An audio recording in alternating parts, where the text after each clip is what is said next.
Hello there. I'd like to talk to you a little bit about my experience with the Marsh Arab people in Iraq who lived for thousands of years between the Tigris and the Euphrates, just north of Basra, in very marshy wetlands, lived on floating reed mats with little huts and had a very self-contained waterborne existence. Well, in the first Gulf War, when Bush Sr.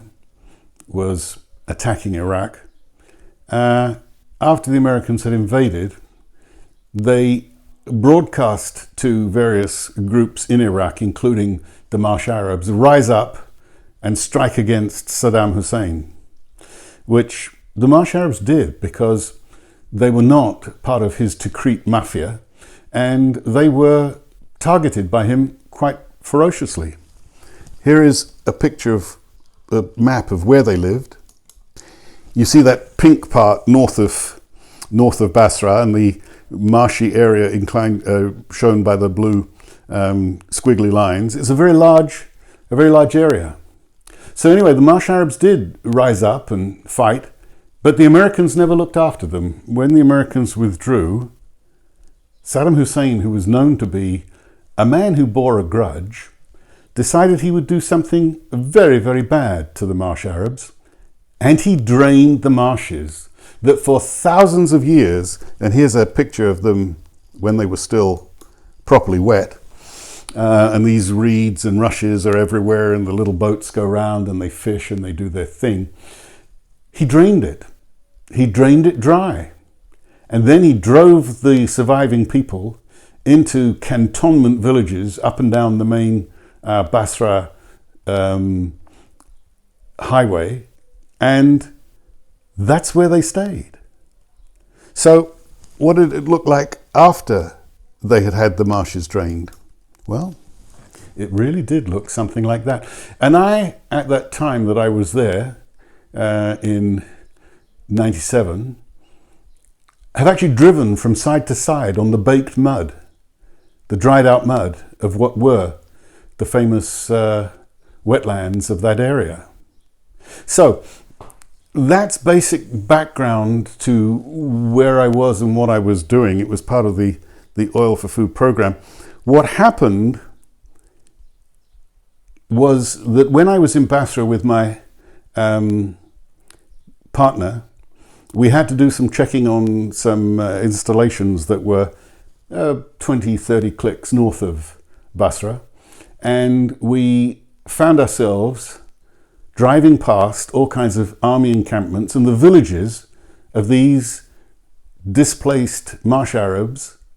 And the artillery in the military encampments was not facing east towards the traditional enemy Iran, but up and down the highway against these villages of Marsh Arabs, who were by this stage so destitute it hurts.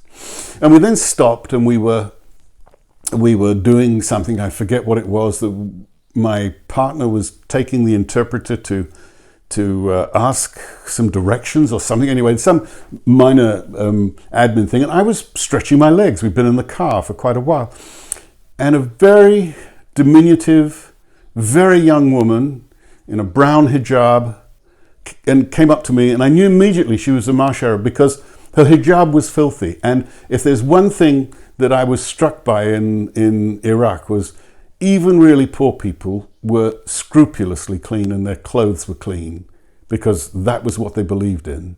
And this poor woman was very distressed. She was in her late teens, early 20s, and she pulled back the arm of her hijab, and there, nestled in her arm, was the skinniest, smallest, most dehydrated baby I have ever seen. And she was making a motion with respect to food, water, whatever. And I saw my partner and I shouted to him to come over. I said, look, we've got to do something. This baby is in real distress. This woman is in distress. We've got to get her some water or some food. And my partner, who was he was a doctor and had gone on to become a specialist epidemiologist. And he said to me, no, Graham, we're not. And I was stunned. He was a very, very decent man. I said, what do you mean, no, we're not? He said, firstly, we're being watched by dozens of people here, and our job is to monitor the Oil for Food program. We're not here to dish out humanitarian aid. And I was about to punch him. And he said, and secondly, I can tell you as a doctor that baby has hours to live, and even if we were to give food and water, it wouldn't do any good. The baby is essentially dead. Well, it was a quiet ride back into Basra that day. We continued down in that area for a while, and we visited some villages like this where there wasn't a drop of water to be seen for miles and miles and miles. And this is on the outskirts of one of those cantonment camps where the Marsh Arabs had been put. And I am pleased to say that now today, the marshes have been refloated, and there have been re-establishment of some people back in the marshlands. So, genocidal activity is genocidal activity wherever you get it. I have rarely felt as sick as I did when I realized there was nothing we could do for that baby. And that is, for all the other places I've been, for all the other things I've done, that is my suffering baby picture in my mind. There've been, in East Timor, there were so many suffering babies. I do not hold any of them the way that I hold that poor baby for that poor lady on the Basra road, in the camps, guarded by the artillery pointing up and down the road at them. And the cruelty shown by Saddam Hussein's regime was extraordinary. And I put that in the context of war in Central America, war in the Balkans, the liberation struggle in East Timor, and then this humanitarian program in Iraq, the Oil for Food program. I have never felt fear in people as I felt in Saddam Hussein's Iraq. I'll say that again in case some of you haven't really got that. With all the dreadful things that I saw in the Balkans, with all the painful stories of the war in El Salvador in Central America, with all of the tremendous sacrifices made by the Timorese for their liberation after 16 years of struggle, I haven't met fear like I met during the Oil for Food program in Saddam Hussein's Iraq. That man was genocidal. Fact. Okay, some of you are very unhappy about what happened in Iraq, and I'm extremely unhappy about what happened in Iraq. It was misery piled on misery piled on misery. The West, whatever that means, has a lot to answer for with the dreadful situation that Iraq now finds itself in. But do not be in any doubt whatsoever, the primary ogre and villain was a guy called Saddam Hussein, who terrorized his own people and really scared us internationals.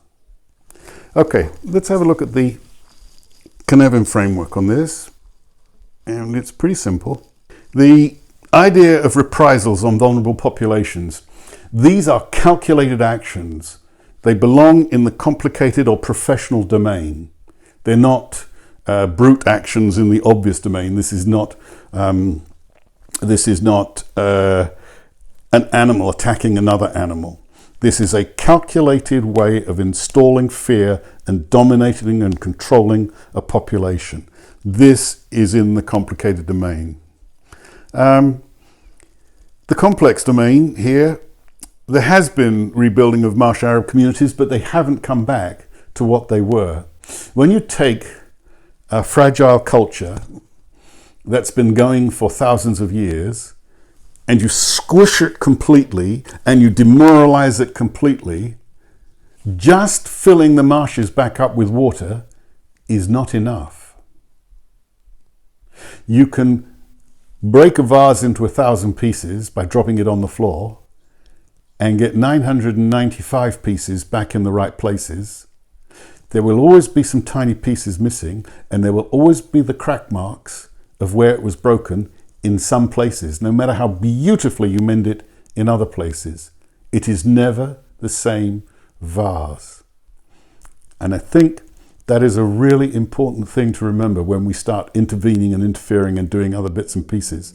The Marsh Arabs were a tremendously sad situation, and it was a deliberate use by the head of state, Saddam Hussein, of the chaotic domain. He drained their marshes. He put them essentially in open camps up and down the Basra road under the glare of his artillery to say, don't you ever disrespect me again. He used the chaotic domain to instill absolute terror in that particular group of people who had so disrespected him. And as sad as that is, that's where I'm going to leave that one with you.